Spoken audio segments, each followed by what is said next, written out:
Guys, nagre-reminisce tayo dito sa street ng Sierra Madre. Well, basically dito kasi ako lumaki, so nakakamiss lang. Yan. Diyan dito, naglalaro kami dito dati, yung bata pa ako. Kasi may taguan dyan eh. Grabe, nakakamiss.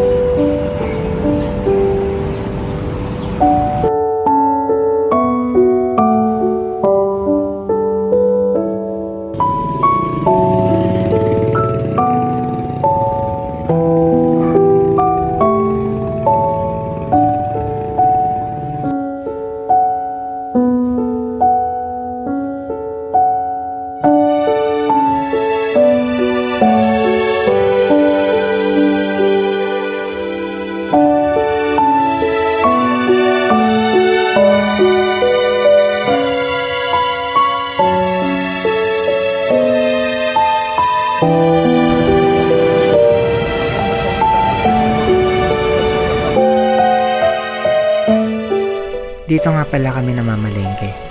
Tapos ito, dating mini stop, dami na talagang nagbago.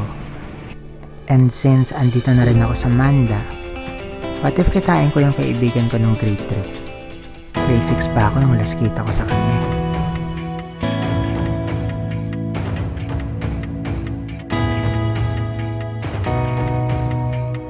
Ano pre? Ano masasabi mo? Ayun, ganito pa rin. Ang daluyong Mandaluyong. Kasi ngayon lang ako nakapunta dito sa Manda. Anong, matutur mo ba ako dito? Oo naman. Sige. Kung saan nga may masarap, ba? Yan ang aming pupuntahan. Wow, vlogger talaga pre ah. Kung saan nga may masarap, ay dapat pinupuntahan. Sa mga di nakakalam no, best friend ko siya nung elementary. Anong grade yun? Grade 3. Grade 3. Since grade 3. Tapos lagi namin tinatrash talk yung sagot namin sa quiz. Kasi hindi namin na lang isagot, lalo na ako. Siya nag-check ng paper ko eh. Anong sagot ko, pre? Yung sino yung leader yung katipunan, sagot niya si Barack Obama daw. Barack Obama, putik na yan. Teka, tanda mo yung sagot mo nun. Si Juan Lupa. Ay, Juan Lupa! Ay, sorry, ano pala ito? Simbahan mo. May simbahan ba ito? Mga pre, pangalan ko yun. Rafael. Ay, pre. Oo, same. Kamusta ka naman? Okay naman. Mandaleño pa rin. Mandaleño. Kabiteño, ex-Mandaleño. Mandaleño at heart ko, bro. Wow! Mamsi. Maganda yung mental health dito ngayon. O ganun pa rin. Ganun pa rin. Yung sa NCL. Oo, din pa rin. Sa Mauway. Saan galing, pre? Galing Mauway, joke lang. Uy! Ano pre, nakatakas ka ba? Galing bahay. Ayun, galing bahay. Salamat, pre, sa pagpunta dito. Sa Isang karangalan po. isang karangalan. Makita yung dati mong best friend. Buhay pa. Buhay pa rin. Sabi na ko lang. Bye. Hi guys, nandito tayo ngayon sa Jollibee. Kinita ko kasi dito yung best friend ko nung grade 3. So nakakatuwa lang din kasi kahit na maraming oras yung lumipas, nagkaroon pa rin kami ng contact. So, ito siya. Yan. Sino ka, pre? Pakilala ka. Ako yung best friends niya since grade 3. O yung Jollibee. Jollibee. Not sponsored. Yeah. Nahihiya pa siya kasi tinatry namin i-build yung confidence niya kasi kung hindi nyo alam, singer siya. Singer sa bahay. So, pero yun guys, so upload ko na lang to, pre. It was nice meeting you.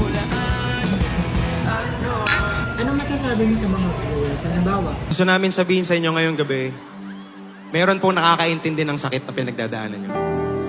What if ngayong gabi sinasabi ng Lord sa'yo, anak, alam ko nasasaktan ka.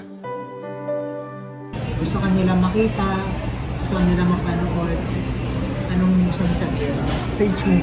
Stay tuned. Practicing ka talaga mag-vlog kasi binibuild ko namin yung confidence niya. Ayan. Best friend ko since grade 3. Hindi kami magkaklase. Anong section mo nung grade 3 ulit? Fidelity. Responsibility siya. Same. Totoo naman, guys. Totoo naman, guys. Ang last quote message niya sa viewers. Take risk. Ganda. I mean, short but Simple.